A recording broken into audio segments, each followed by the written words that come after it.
Quand mon frère s'est marié, nos parents ont payé la salle, la nourriture et le photographe. Quand je me suis marié, maman a dit, tu es sûr que ça vaut le prix? J'ai remonté l'allée, mais papa a vu ma photo dans le journal. Je m'appelle Francesca. J'ai 29 ans. J'ai appris qu'ils avaient déjà réservé la salle Ivoire, l'un des lieux les plus exclusifs de la ville. Le coût de la location seule était de 15 000 $ pour une seule soirée. Le traiteur proposerait un buffet de fruits de mer, du filet mignon et un open bar toute la nuit. Ils estimaient à 200 $ par invité rien que pour la nourriture. Ils ont engagé un studio de photographie de New York pour venir spécialement pour l'événement. 12 000 $ pour un seul photographe. Les fleurs étaient importées d'Équateur. Des roses blanches et des pivoines arrangées en centre de table imposant qui coûteraient au total 8 000 $. Le gâteau était un chef-d'œuvre à 5 étages de la plus célèbre pâtisserie de l'Ohio, au prix de 2 500 $. Et la robe. Sophie porterait une Vera Wang, une robe qui coûtait 12 000 $ en magasin. Ma mère a proposé de la payer en cadeau à sa future belle-fille.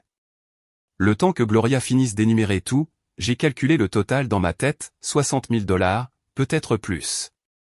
Mes parents dépensaient 60 000 $ pour le mariage de Gareth sans hésitation.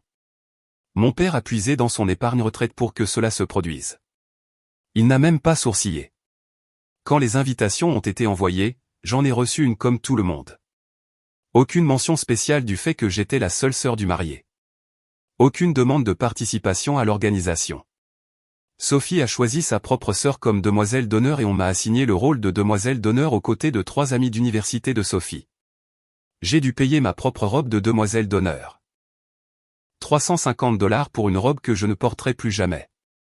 J'ai dû prendre l'avion de Chicago à Columbus plusieurs fois pour les essayages, les enterrements de vie de jeunes filles et les fêtes prénuptiales. Au moment du mariage, j'avais dépensé près de 2 000 $ de mon propre argent pour la célébration de mon frère. Personne n'a proposé de m'aider avec ces coûts. Personne ne les a même reconnus. Lors de la fête prénuptiale, ma mère m'a présenté à ses amis avec une vague indifférence. C'est ma fille, Francesca, a-t-elle dit en faisant un geste de la main dans ma direction. Elle fait quelque chose avec des bâtiments à Chicago. Pas une architecte, pas une diplômée de l'université du Michigan, pas la fille qui a payé ses propres études et bâti une carrière à partir de rien, juste quelqu'un qui fait quelque chose avec des bâtiments. Je suis resté là, une coupe de champagne en plastique à la main, souriant poliment pendant que des inconnus posaient des questions à Sophie sur ses projets de mariage. Personne ne m'a rien demandé. Le dîner de répétition a été encore pire. Mon père a fait un discours de 20 minutes sur Gareth. Il a parlé de l'époque où il entraînait l'équipe de baseball de Gareth. Il a parlé de l'époque où il apprenait à Gareth à conduire. Il a dit à quel point il était fier de voir Gareth devenir un homme. Sa voix s'est brisée d'émotion plusieurs fois. Il ne m'a pas mentionné une seule fois. J'étais assise au bout de la table, poussant du saumon dans mon assiette, essayant de me souvenir pourquoi j'étais même venu. Le jour du mariage, je suis arrivé tôt pour aider aux préparatifs. Ma mère m'a à peine remarqué. Elle était trop occupée à s'assurer que le nœud papillon de Gareth était droit, trop occupée à lisser ses cheveux avec ses paumes, comme elle le faisait pour ses récitals de piano quand nous étions enfants. J'ai regardé mon père poser sa main sur l'épaule de Gareth et dire « Je suis si fier de toi, mon fils ». Richard ne m'avait jamais dit ces mots. La cérémonie était magnifique. La salle ivoire scintillait à la lueur des bougies et des fleurs importées. 300 invités remplissaient les chaises, tous regardant Sophie flotter dans l'allée dans sa robe Vera Wang. Gareth se tenait à l'autel, beau et confiant, l'enfant prodige sur le point de sceller son avenir doré. J'ai marché derrière la mariée, tenant mon bouquet, souriant pour les appareils photo.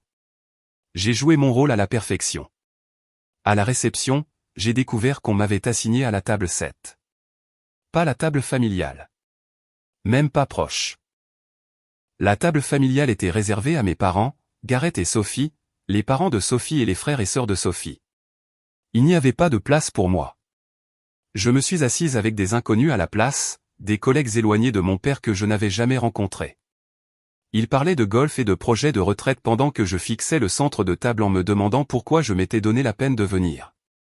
Pendant son discours de réception, mon père a parlé pendant 10 minutes d'affilée des accomplissements de Gareth.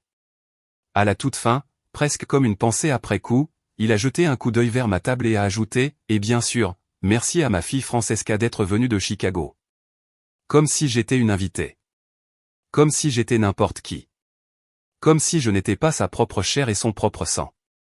Cette nuit-là, après la fin de la dernière danse et le départ des invités, je suis retourné seul à mon hôtel. Je me suis garé sur le parking vide et je suis resté assise dans ma voiture pendant près d'une heure, incapable de bouger. Pour la première fois, je me suis laissé ressentir pleinement ce que j'avais toujours su. Mes parents ne m'aimaient pas comme ils aimaient Gareth. Ils ne l'avaient jamais fait. Et ils ne le feraient probablement jamais. Les larmes sont venues doucement au début. Puis plus fort. Puis si fort que j'avais du mal à respirer. J'ai pleuré pour la petite fille qui cuisait son propre gâteau d'anniversaire. J'ai pleuré pour l'adolescente qui a cumulé 3 emplois pour payer ses études.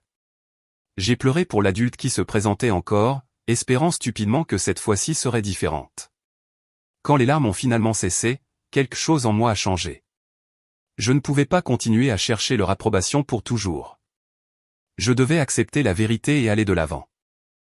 Je suis rentré à Chicago le lendemain matin et je me suis jeté dans mon travail. Si ma famille ne voulait pas me célébrer, je me célébrerais moi-même. 1 an après le mariage de Gareth, tout dans ma vie a changé. J'avais 28 ans et je travaillais sur le plus grand projet de ma carrière. Morrison & Associates avait été sélectionné pour concevoir la nouvelle extension de la bibliothèque Harold Washington au centre-ville de Chicago. C'était une commande prestigieuse et j'avais été désigné comme l'une des architectes principales du projet. Un après-midi, nous avons eu une réunion avec les principaux acteurs du projet. Divers donateurs et représentants légaux sont entrés dans notre salle de conférence pour discuter des contrats et des délais. C'est à ce moment-là que j'ai vu Julian Reyes pour la première fois. Il avait 31 ans, était grand, avec des yeux chaleureux, des cheveux noirs bouclés et un sourire facile qui m'a immédiatement mis à l'aise. Il travaillait comme avocat en propriété intellectuelle, représentant l'un des principaux bienfaiteurs de la bibliothèque, et il était assis en face de moi pendant toute la réunion de 3 heures. La plupart des gens dans ces réunions regardaient à peine les plans d'architecture. Ils se souciaient des budgets et des délais, pas du design. Mais Julian était différent. Il m'a posé des questions précises sur l'agencement du bâtiment. Il voulait savoir pourquoi j'avais choisi certains matériaux, comment la lumière naturelle circulerait dans les salles de lecture, quelle serait l'expérience des visiteurs en franchissant les portes d'entrée. Il a écouté mes réponses avec un intérêt sincère, hochant la tête d'un air pensif, posant des questions de suivi qui montraient qu'il comprenait réellement ce que j'expliquais. Après la fin de la réunion, il est resté près de la porte. « Voudriez-vous prendre un café un de ces jours ?» a-t-il demandé. « J'adorerais en savoir plus sur votre travail. » Je me suis surprise en disant oui. Ce premier rendez-vous autour d'un café a duré 4 heures. Nous avons commencé dans un café près de mon bureau et avons fini par nous promener le long de la Chicago Riverwalk alors que le soleil se couchait sur la ville. Nous avons parlé de tout. Nos carrières, nos familles, nos rêves. Julian m'a parlé de son enfance à Humboldt Park avec ses parents portoricains, entourés de cousins, de tantes et d'oncles qui se réunissaient tous les dimanches pour dîner. Il a décrit la cuisine de sa mère, Carmen, les mauvaises blagues de son père, Miguel, la façon dont toute sa famille célébrait chaque réussite, aussi petite soit-elle. Son enfance ressemblait à un conte de fées pour moi, une famille qui était réellement présente les uns pour les autres, une famille qui exprimait son amour ouvertement et constamment. Je n'avais jamais rien connu de tel. Quand j'ai parlé à Julian de ma propre éducation, il a écouté sans jugement. Il n'a pas essayé de réparer les choses ou d'offrir des assurances vides de sens. Il a simplement tenu ma main sur la table et a dit « Je suis désolé qu'il t'ait fait sentir comme ça. Tu méritais mieux. » Personne ne m'avait jamais dit ça auparavant. Au cours des mois suivants, Julian est devenu mon ami le plus proche et mon confident. Il était patient et gentil, soutenant sans cesse mes ambitions professionnelles sans jamais me faire sentir que je devais faire mes preuves pour mériter son amour. Avec Julian, je pouvais simplement exister. Je n'avais rien à accomplir pour être digne de son attention. 6 mois après notre premier rendez-vous, Julian m'a demandé en mariage. Nous étions sous la sculpture Cloud Gate dans le Millennium Park, l'acier incurvé reflétant les lumières de la ville autour de nous. Il s'est mis à genoux et m'a demandé si je voulais l'épouser, les larmes coulant sur son visage. J'ai dit oui avant même qu'il ait fini sa question. Ce soir-là, flottant sur un nuage de bonheur, j'ai fait l'erreur d'appeler ma mère pour lui annoncer la nouvelle. La première question de Gloria n'a pas été « Félicitations ». C'était « Que fait-il dans la vie ?» Il est avocat, maman, un très bon. Une longue pause. Puis, son nom de famille est Reyes. J'ai senti mon estomac se nouer. Oui, Julián Reyes. Il est portoricain. Le silence s'est prolongé pendant plusieurs secondes. Eh bien, a finalement dit Gloria, tu es sûr de toi? Tu ne le connais pas depuis très longtemps. Pas un seul mot de joie. Juste de la méfiance. J'ai ensuite appelé mon père, en espérant mieux. La réponse de Richard a été tout aussi décevante. Je ne connais pas grand-chose à ces gens, a-t-il dit prudemment. Ils ont une culture différente. Es-tu sûr de vouloir cette complication dans ta vie? Ces gens. Comme si Julián n'était pas un citoyen américain. Comme s'il n'était pas né et n'avait pas grandi à Chicago comme n'importe quel autre habitant du Midwest. Papa, il vient de l'Illinois. Il a fait ses études de droit à Northwestern. Ce n'est pas un étranger. Richard a soupiré. Je dis juste ça, Frankie. Quand nous avons aidé Garrett à choisir Sophie, nous nous sommes assurés que leurs origines correspondaient. Et voilà. Quand nous avons aidé Garrett à choisir. Comme si le mariage de mon frère était une décision familiale, soigneusement gérée et approuvée. Comme si moi, la fille oubliée, je n'avais pas le même droit de choisir mon propre partenaire. J'ai mis fin à l'appel en me sentant pire qu'avant. Pendant un bref instant, j'avais espéré que mes fiançailles pourraient enfin combler le fossé entre mes parents et moi. Au lieu de cela, elles n'avaient fait que l'élargir. Julián a vu mon visage quand je suis sorti de la chambre. Il m'a prise dans ses bras sans poser de questions. Ma famille va t'adorer, a-t-il murmuré contre mes cheveux. C'est ça qui compte. La première fois que j'ai rencontré les parents de Julián, ils m'ont accueilli comme si j'avais toujours fait partie de leur famille. Carmen m'a prise dans une étreinte qui a duré près d'une minute, pressant sa joue contre la mienne et chuchotant « Bienvenue, Mija. Nous avons tant entendu parler de toi. » Miguel m'a serré la main fermement, puis m'a quand même prise dans ses bras. « Quiconque rend mon fils aussi heureux fait partie de la famille », a-t-il déclaré. « Viens t'asseoir. Carmen a fait un arroz con polo pour toi. » Nous sommes restés assis autour de leur table de cuisine pendant des heures ce soir-là. Ils m'ont posé des questions sur mon travail, mes centres d'intérêt, mes plats préférés. Ils ont ri de mes blagues et ont partagé des histoires sur l'enfance de Julián. Ils m'ont fait sentir que j'étais importante. Quand j'ai finalement quitté leur maison ce soir-là, j'ai pleuré dans la voiture, non pas de tristesse, mais de la prise de conscience bouleversante que c'était ça, ce que la famille était censée être. Cette chaleur, cette acceptation, cet accueil inconditionnel. Je l'avais enfin trouvé. Juste pas là où je l'attendais. 3 mois après nos fiançailles, Julián et moi avons commencé à planifier notre mariage. Aucun de nous ne voulait quelque chose d'élaboré. Nous nous sommes mis d'accord sur une petite cérémonie avec des amis proches et la famille. Rien à voir avec le spectacle extravagant que mes parents avaient organisé pour Garrett. Pourtant, j'ai décidé de donner une dernière chance à mes parents. J'ai appelé Gloria un dimanche après-midi. J'ai gardé ma voix calme et mesurée, déterminé à ne laisser transparaître aucun désespoir. Maman, Julián et moi commençons à planifier le mariage, ai-je dit. Je me demandais si toi et papa pourriez nous aider avec certains des coups. Je sais que les choses sont plus serrées maintenant, mais même quelque chose de petit signifierait beaucoup pour moi. Peut-être la salle ou le photographe. Gloria poussa un long soupir théâtral. Francesca, notre situation est différente maintenant. Ton père approche de la retraite. Nous devons faire attention à notre argent. Je comprends, insistai-je doucement. Je ne demande pas autant que pour le mariage de Garrett. Juste quelque chose. N'importe quoi. Un autre soupir. Puis les mots qui ont coupé plus profondément que n'importe quelle insulte. Tu es sûr que ce mariage vaut même le prix? Je suis restée silencieuse. Gloria a continué, inconsciente de la blessure qu'elle venait d'infliger. Je veux juste dire que tu ne connais pas Julián depuis si longtemps, et il est si différent de nous. Et si tu te précipitais et que tu le regrettais plus tard? Maman, j'ai 29 ans. J'ai une carrière réussie. Je sais ce que je veux. Je suis juste honnête avec toi. Garrett et Sophie, ça a marché parce qu'ils venaient de milieux similaires. Toi et Julián. Toi et Julián, quoi? Ma voix était devenue froide. Gloria a hésité. C'est compliqué, Francesca. Ce n'est pas compliqué. Tu ne l'approuves pas parce que son nom de famille est Reyes. Dis-le. Ce n'est pas juste.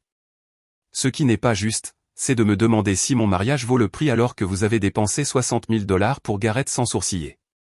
C'étaient des circonstances différentes. J'ai ri amèrement.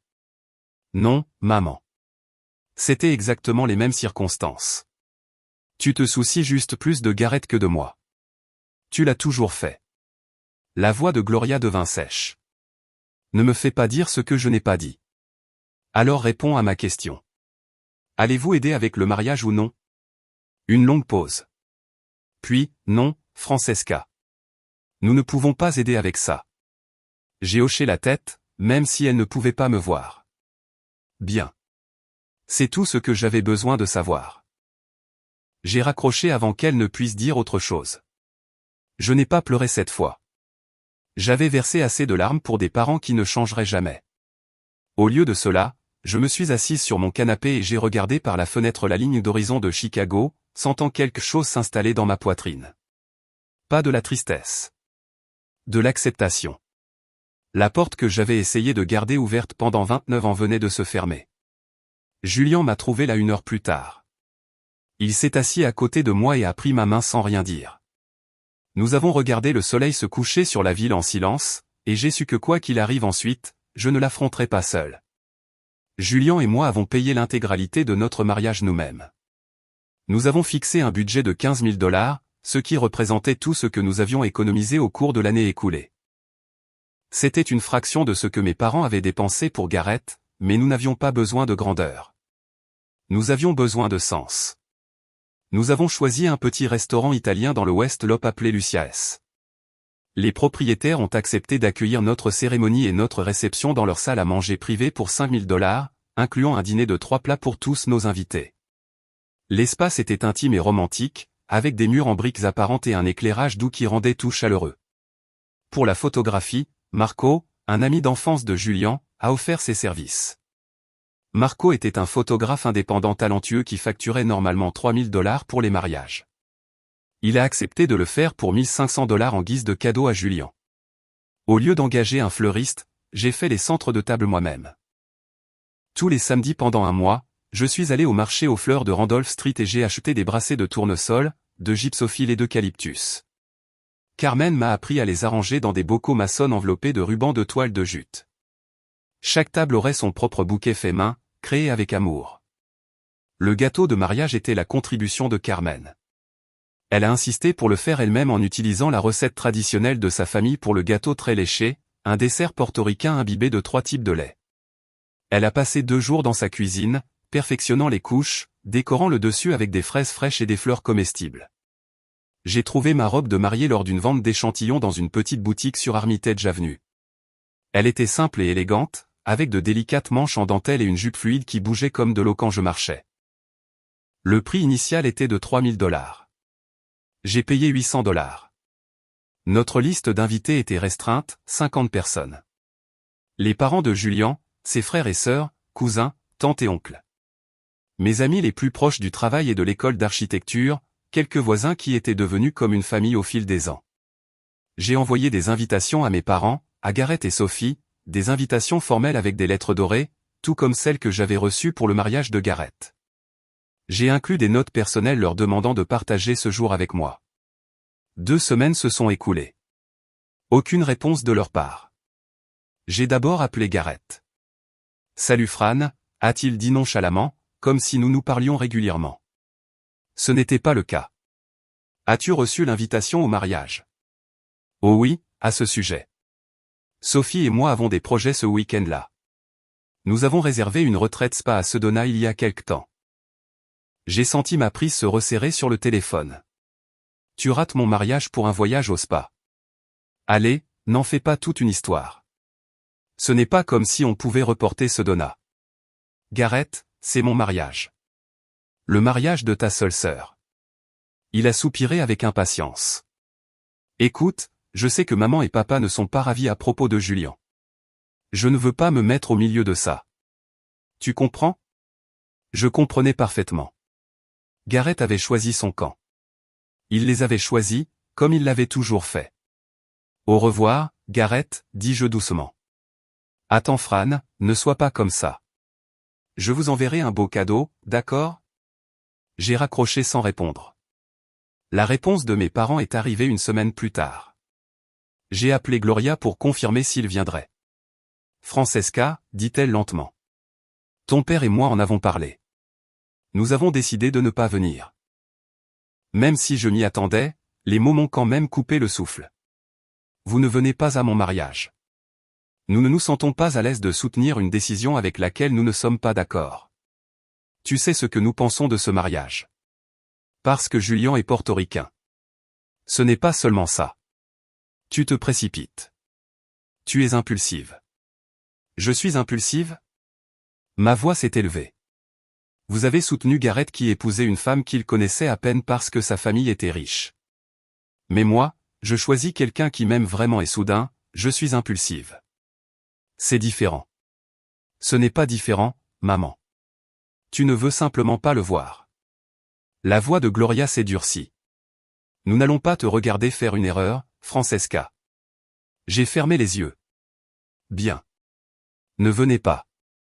Mais juste pour que tu saches, ce n'est pas une erreur.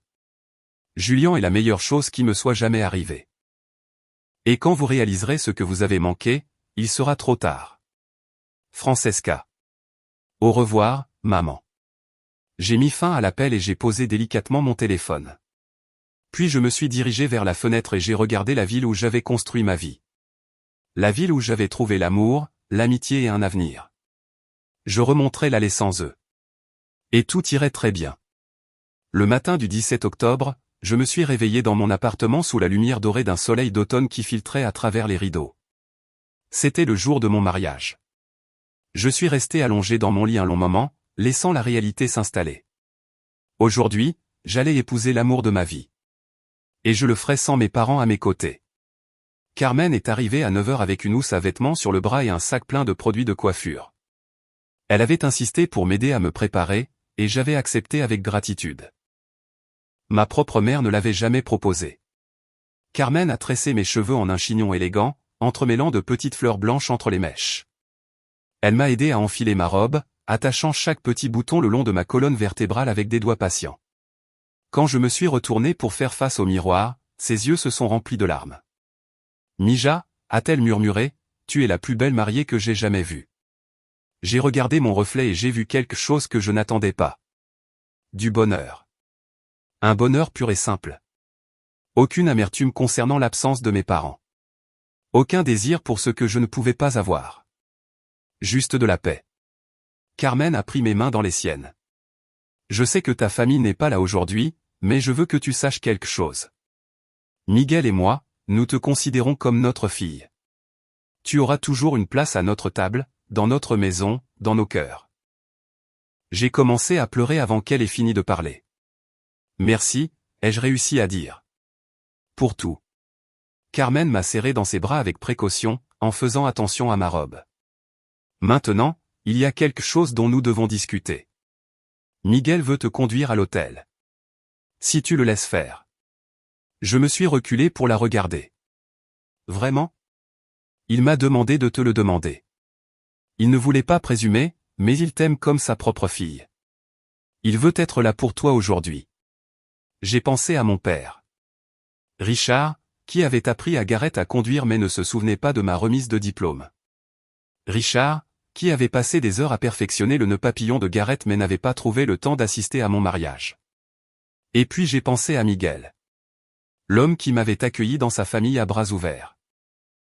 Qui me posait des questions sur mon travail, se souvenait de mes plats préférés et me racontait de terribles blagues de papa jusqu'à ce que je ris malgré moi.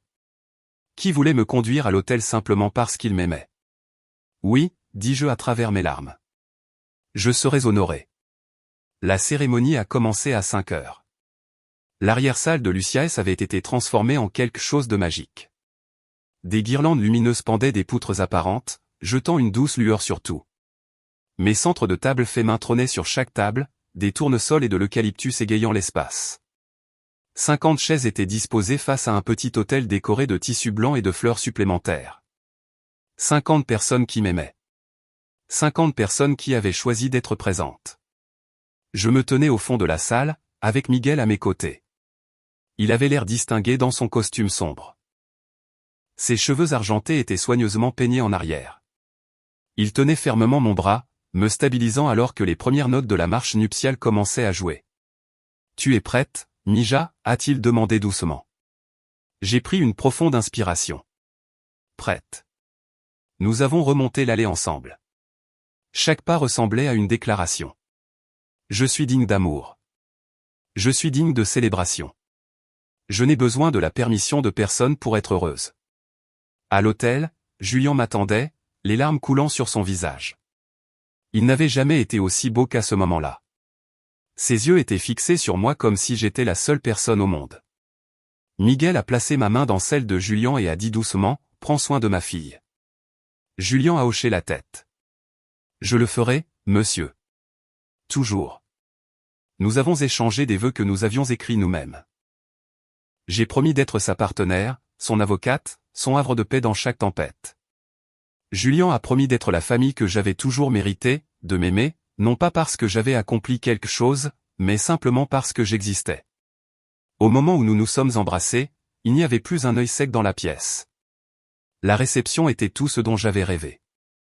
Nous avons mangé l'incroyable gâteau très léché de Carmen, dansé sur des chansons que les cousins de Julien avaient choisies et ri jusqu'à en avoir mal aux côtes. À un moment donné, l'oncle de Julien a attrapé une guitare et a entraîné tout le monde dans une chanson folklorique portoricaine pendant que toute la famille chantait en chœur. J'ai dansé avec Miguel sur la chanson « What a Wonderful World ». Il m'a tenu doucement, me guidant à travers des pas simples pendant que les invités regardaient et souriaient. C'était la danse père-fille que j'avais toujours voulu. Celle que Richard ne me donnerait jamais. Alors que Miguel me faisait tourner lentement, il a chuchoté « Tu mérites tout ça, Francesca. Ne laisse jamais personne te faire sentir le contraire. » J'ai posé ma tête sur son épaule et j'ai laissé le moment m'envahir. À 10 heures, la fête battait encore son plein. Julien et moi nous sommes éclipsés dehors pour un moment seuls, debout sur la petite terrasse du restaurant sous les étoiles d'octobre. « Comment te sens-tu, Madame Reyes » a-t-il demandé, m'enlaçant par derrière. J'ai souri. Comme si j'avais enfin trouvé ma place. Il m'a embrassé sur la tempe. « Tu as toujours été destiné à nous trouver. » Et pour la première fois de ma vie, j'y ai vraiment cru. Ce que je n'avais pas dit à Julien, ni à personne d'ailleurs, c'est que le projet de bibliothèque sur lequel je travaillais était envisagé pour quelque chose de majeur. L'extension de la bibliothèque Harold Washington avait été achevée 6 mois avant mon mariage. Le design était moderne et innovant, avec des baies vitrées du sol au plafond qui inondaient l'intérieur de lumière naturelle, des matériaux durables provenant de fournisseurs locaux et des espaces flexibles pouvant s'adapter aux besoins changeants de la communauté. Les critiques d'architecture l'avaient salué comme l'un des bâtiments publics les plus réfléchis construits à Chicago depuis des décennies. Peu après son achèvement, j'ai appris que mon travail avait été nominé pour le prix de la Fondation d'architecture de Chicago pour les designers émergents. C'était la reconnaissance la plus prestigieuse pour les jeunes architectes de tout le Midwest. Les lauréats précédents avaient conçu des bâtiments dans le monde entier, acquérant une renommée internationale pour leur travail. Je n'ai pas parlé de la nomination à mes parents. À quoi cela aurait-il servi? Ils ne s'en seraient pas souciés. Ils ne se sont jamais souciés de tout ce que j'accomplissais. Au lieu de cela, j'ai attendu nerveusement les résultats, en essayant de ne pas trop espérer. Des centaines d'architectes étaient considérés pour le prix chaque année. Les chances de gagner étaient minces. Une semaine après mon mariage, j'ai reçu un email qui a tout changé, « Chère Madame Reyes, au nom de la Fondation d'architecture de Chicago, nous sommes ravis de vous informer que vous avez été sélectionnée comme la lauréate de cette année du prix CAF pour les designers émergents. » J'ai lu l'email 3 fois avant d'y croire. J'avais gagné. J'avais réellement gagné. Julien a été la première personne à qui je l'ai dit. Il est rentré du travail pour me trouver dans la cuisine, fixant mon téléphone, les larmes coulant sur mon visage. « Qu'est-ce qui s'est passé » a-t-il demandé avec urgence, se précipitant à mes côtés. « Qu'est-ce qui ne va pas ?» Je lui ai tendu mon téléphone sans rien dire. Il a lu l'email, m'a regardé, puis a poussé un cri de joie pure. Il m'a soulevé du sol et m'a fait tourner dans la cuisine, riant et pleurant tous les deux en même temps. Je le savais, n'arrêtait-il pas de dire. Je savais que tu gagnerais.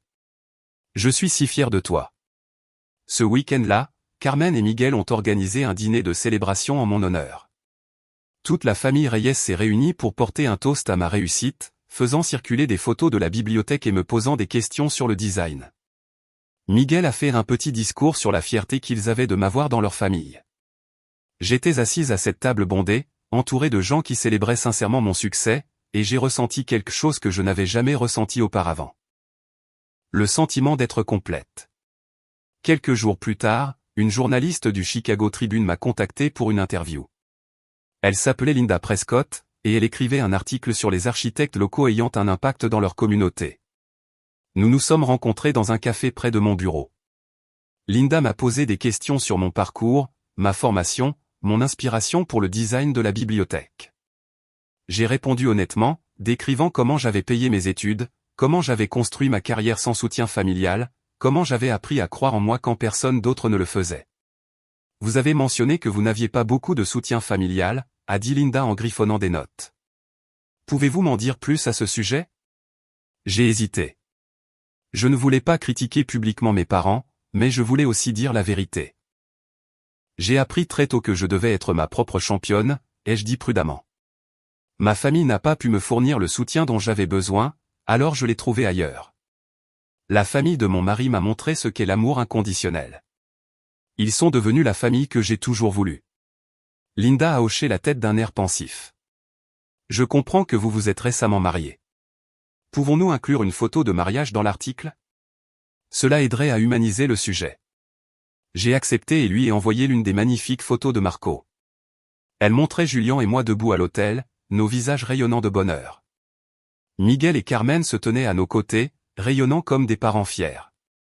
L'article a été publié dans le Chicago Tribune 3 jours plus tard.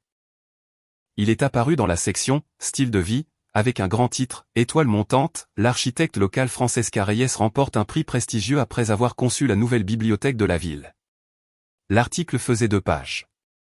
Il présentait une photo de l'extérieur de la bibliothèque, un portrait de moi à ma table à dessin, et la photo de mariage avec Julien et ses parents. L'article décrivait mon parcours d'étudiante débrouillarde à architecte primé, soulignant mon indépendance et ma résilience. Une citation en particulier se démarquait. J'ai été conduite à l'hôtel par mon beau-père, Miguel Reyes, que je décris comme la figure paternelle dont j'ai toujours eu besoin. En quelques heures, l'article a commencé à circuler en ligne. Des amis m'ont envoyé des liens par texto. Des collègues se sont arrêtés à mon bureau pour me féliciter. Les associés du cabinet ont envoyé une bouteille de champagne. Je n'avais aucune idée que l'article atteindrait Columbus, en Ohio. Mais les journaux ont une façon de voyager, surtout quand le nom de quelqu'un est mentionné. 3 jours après la parution de l'article du Tribune, mon père l'a découvert. Richard prenait son café du matin habituel lorsque son téléphone a sonné. C'était Howard, un ancien collègue de la banque qui avait récemment pris sa retraite. « Richard », dit joyeusement Howard. « Tu as vu l'article sur ta fille ?» Richard a failli s'étouffer avec son café. « Article ? Quel article ? » Dans le Chicago Tribune. Francesca a remporté un grand prix d'architecture. Il y a tout un article sur elle. Assez impressionnant. Richard a cherché son ordinateur portable, ses mains soudainement tremblantes. Il a cherché « Francesca Reyes Chicago Tribune ». Et c'était là. Le titre ? La photo de la bibliothèque. La photo de moi à mon mariage, souriant radieusement à côté de Julien. Et à nos côtés, Miguel et Carmen Reyes. Le couple qui avait pris leur place en tant que mes parents. Richard a lu l'article lentement, sa poitrine se serrant à chaque paragraphe. Il a vu les citations sur mon autonomie, mon indépendance, ma détermination à réussir sans soutien. Il a lu sur Julien, l'avocat qui m'aimait, et sa chaleureuse famille portoricaine qui m'avait complètement adopté. Puis il est arrivé à la ligne qui lui a arrêté le cœur. Mon beau-père, Miguel Reyes, est la figure paternelle dont j'ai toujours eu besoin. Richard s'est adossé à sa chaise et a fixé ses mots pendant un long moment. Sa fille avait remporté un prix. Sa fille s'était mariée. Sa fille avait construit une vie extraordinaire. Et il avait tout manqué. Non pas parce que les circonstances l'en avaient empêché. Parce qu'il avait choisi de le manquer. Il avait choisi Gareth plutôt que Francesca pendant des décennies. Il avait choisi le préjugé plutôt que la présence lorsque Julien était entré en scène. Maintenant, sa fille appelait un autre homme sa figure paternelle. Et Richard n'avait personne d'autre à blâmer que lui-même. Pour la première fois depuis des années, Richard a pensé à tous les moments qu'il avait gâchés. Les anniversaires qu'il avait oubliés. La remise de diplôme qu'il avait manqué. Le mariage auquel il avait refusé d'assister. Il s'était dit qu'il protégeait Francesca en l'éloignant de Julien. Mais la vérité était plus sombre et plus simple. Il ne l'avait tout simplement jamais priorisé. Gloria l'a trouvé toujours assis à la table de la cuisine 1 heure plus tard, l'écran de l'ordinateur portable sombre par inactivité. « Qu'est-ce qui ne va pas ?» a-t-elle demandé. Richard a levé les yeux vers sa femme avec un regard hanté. « Notre fille est dans le journal. Elle a remporté un grand prix. Et nous n'étions là pour rien de tout ça. » Gloria a froncé les sourcils et s'est penchée pour lire l'article. Alors que ses yeux parcouraient la page, son expression est passée de la curiosité à l'inconfort.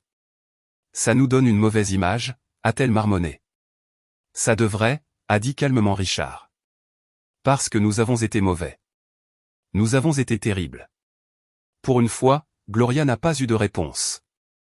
2 jours après avoir lu l'article, Richard a pris son téléphone et m'a appelé. J'ai vu son nom s'afficher sur l'écran et j'ai senti mon estomac se nouer.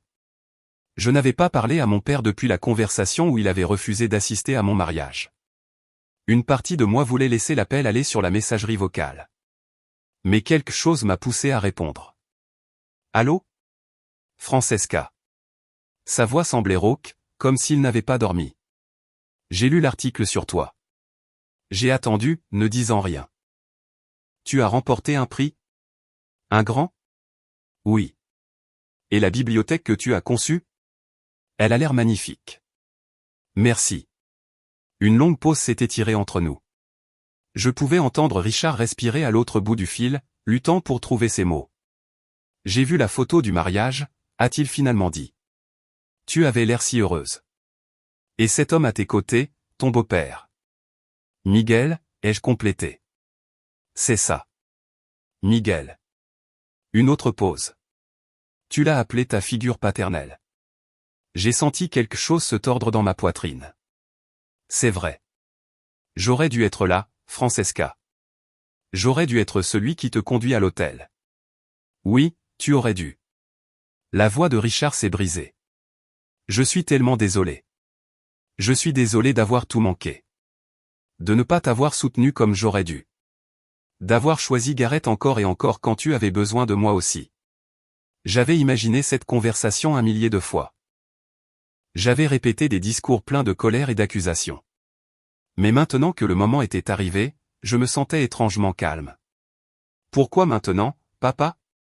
Pourquoi t'excuser maintenant ? Parce que j'étais dans le journal. Parce que tes collègues ont vu. Il est resté silencieux un moment. Ce n'est pas pour ça. Alors pourquoi ? Parce qu'en lisant cet article, j'ai réalisé ce que j'ai perdu. Pas ce que je pourrais perdre un jour. Ce que j'ai déjà perdu. Tu as toute cette vie à Chicago. Un mari qui t'aime. Une famille qui te célèbre. Une carrière que je ne comprends même pas parce que je n'ai jamais pris la peine de m'y intéresser. Tu n'as plus besoin de moi. Et c'est moi qui ai fait ça. Je t'ai repoussé jusqu'à ce que tu n'aies d'autre choix que de construire quelque chose sans moi. Je me suis assise lentement sur mon canapé. Julien était au travail et l'appartement était calme. Juste moi et la voix de mon père au téléphone, comblant la distance entre nous. Tu m'as blessé, papa. Pendant très longtemps. Je sais. Tu m'as fait sentir que je ne valais pas ton attention. Que rien de ce que je faisais ne serait jamais assez. Je sais. Tu n'es pas venu à ma remise de diplôme. Tu n'es pas venu à mon mariage. Tu as demandé si mon mariage valait le prix alors que tu as dépensé 60 000 $ pour Gareth sans sourciller. Je sais. Sa voix s'est complètement brisée. Je sais tout ce que j'ai fait de mal. Je ne peux rien y changer. Mais je te le demande, Francesca. S'il te plaît. Y a-t-il un moyen pour que tu me donnes une chance de faire mieux ? J'ai fermé les yeux et j'ai pensé à tout ce que j'avais survécu. La solitude, le rejet, le sentiment constant d'être la seconde meilleure. J'ai pensé à la difficulté avec laquelle j'avais travaillé pour construire une vie où rien de tout cela n'avait plus d'importance. Une vie où j'étais aimé, célébré et apprécié pour exactement qui j'étais. Devais-je à mon père une autre chance ? Probablement pas. Il avait déjà gâché des décennies de chance. Mais voulais-je porter cette colère pour toujours? Voulais-je devenir quelqu'un qui ne pouvait pas pardonner? J'ai besoin de temps, ai-je dit lentement. Je ne suis pas prête à te faire confiance, mais je suis prête à essayer. Lentement. Richard a expiré comme s'il avait retenu son souffle. C'est plus que ce que je mérite. Oui, ça l'est. Merci, Francesca. J'ai hoché la tête même s'il ne pouvait pas me voir. Au revoir, papa.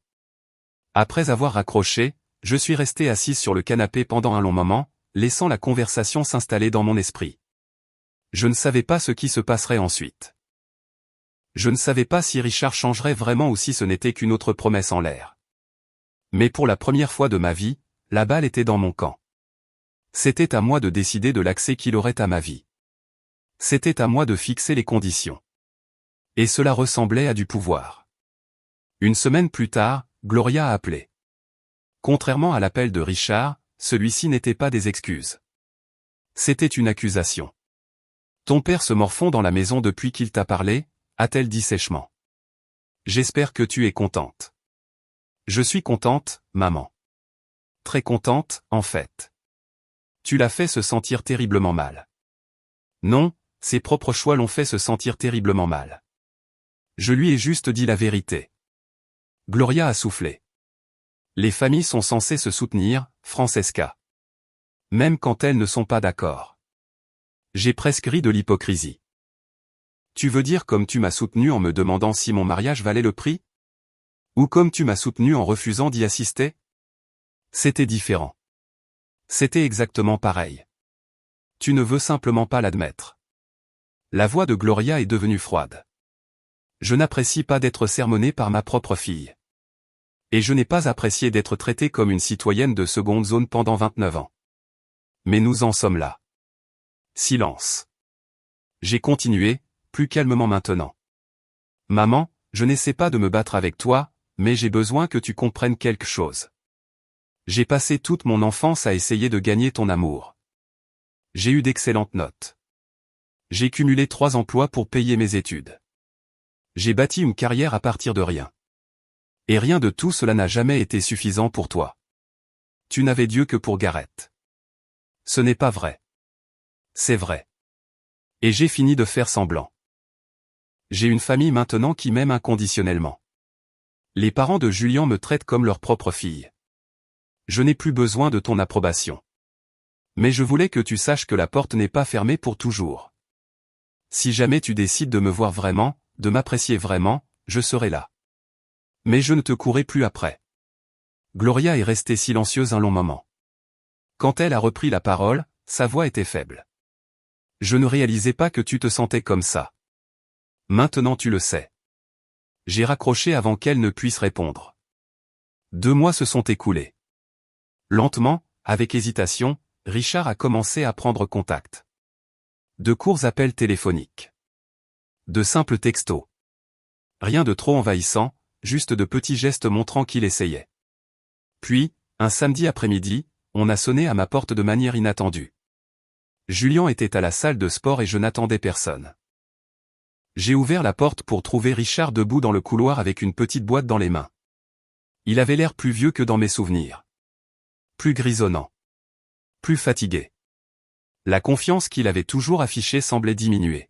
« Papa, qu'est-ce que tu fais ici ?»« J'ai conduit depuis Columbus, a-t-il dit doucement.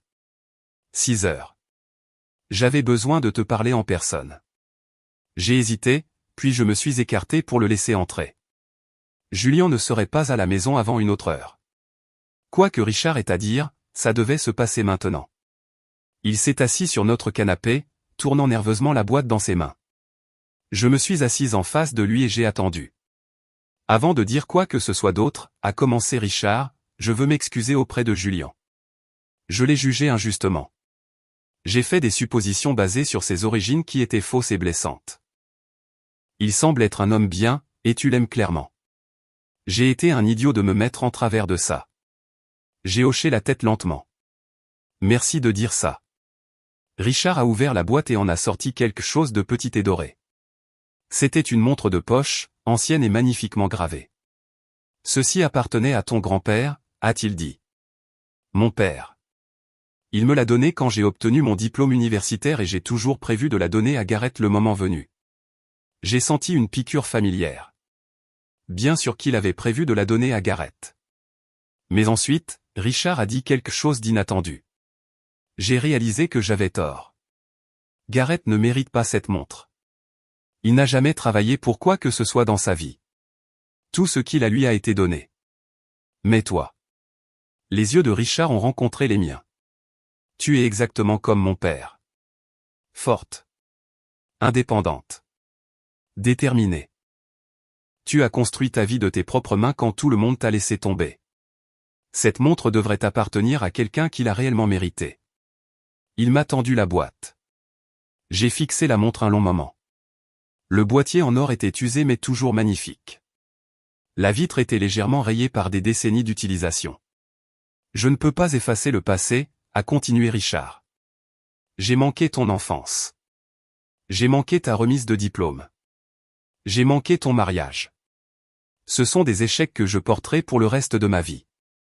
Mais si tu me laisses faire, je veux faire partie de ton avenir. Je veux savoir qui tu es maintenant. Je veux rencontrer Julien correctement. Je veux en savoir plus sur ton travail, tes espoirs, tes rêves. Je veux être ton père, Francesca. Le père que j'aurais dû être depuis le début. J'ai pris la boîte de ses mains. La montre semblait lourde dans ma paume, chargée d'histoire et de sens. Ça ne répare pas tout, dis-je prudemment. Je sais. Il faudra peut-être des années avant que je te fasse à nouveau entièrement confiance. Je comprends. Et maman. Elle n'en est pas encore là. Je ne sais pas si elle le sera un jour. Richard a hoché la tête tristement. Ta mère a son propre chemin à faire. Je ne peux pas contrôler ça. Mais je peux contrôler ce que je fais. Et je choisis d'être présent. Enfin. J'ai regardé mon père, cet homme qui m'avait déçu tant de fois. Il avait des défauts. Il était en retard. Il était imparfait de mille façons. Mais il était là.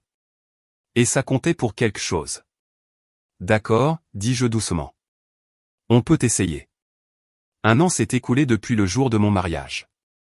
Je suis assise sur le balcon de ma nouvelle maison, une petite maison en briques à Lincoln Park que Julien et moi avons achetée ensemble il y a 6 mois. La ligne d'horizon de Chicago s'étend devant moi, les lumières commencent à scintiller alors que le crépuscule s'installe sur la ville. Tant de choses ont changé depuis cette soirée d'octobre où j'ai remonté l'allée sans mes parents. Je suis maintenant associé partenaire chez Morrison & Associates, la plus jeune personne de l'histoire du cabinet à détenir ce titre. Mon projet actuel est un centre communautaire à Humboldt Park, conçu spécifiquement pour le quartier où Julien a grandi. Lorsqu'il ouvrira l'année prochaine, Carmen et Miguel couperont le ruban. Julien est devenu associé dans son cabinet d'avocat au printemps dernier. Nous avons célébré avec du champagne sur ce même balcon, portant un toast à tout ce que nous avions construit ensemble. Tous les dimanches, nous allons encore à Humboldt Park pour dîner avec sa famille. J'ai appris assez d'espagnol pour tenir des conversations de base avec sa grand-mère, qui me pince les joues et m'appelle « Bonita » chaque fois que je franchis la porte. Ma relation avec Richard guérit lentement mais sûrement. Il appelle toutes les quelques semaines pour prendre des nouvelles. Il pose de vraies questions sur mon travail et écoute réellement les réponses. Lui et Julien se sont parlé plusieurs fois au téléphone et Julien rapporte que Richard fait un effort sincère pour le comprendre et l'accepter. Richard est venu à Chicago pour la cérémonie de pose de la première pierre du centre communautaire de Humboldt Park.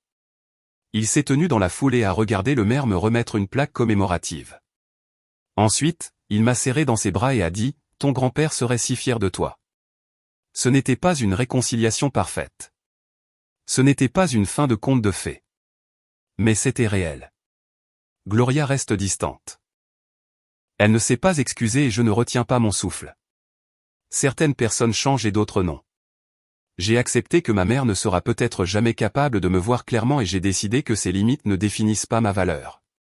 Gareth a envoyé un texto il y a quelques mois. Une félicitation à demi-mot pour le projet du centre communautaire. J'ai répondu poliment et en suis resté là. Nous ne serons probablement jamais proches, mais je n'ai plus besoin de son approbation, tout comme je n'ai plus besoin de l'approbation de mes parents. J'ai ma propre famille maintenant, Julien, Carmen, Miguel, et un cercle d'amis qui sont là pour moi. C'est plus que suffisant. En y repensant, j'ai réalisé que la partie la plus difficile de mon parcours n'était pas la solitude ou le rejet. C'était d'apprendre à croire que je méritais l'amour, même lorsque les personnes qui étaient censées me le donner me le refusaient. Vous êtes-vous déjà senti invisible pour les personnes qui étaient censées vous aimer? Comment avez-vous trouvé votre chemin? Partagez vos histoires dans les commentaires ci-dessous.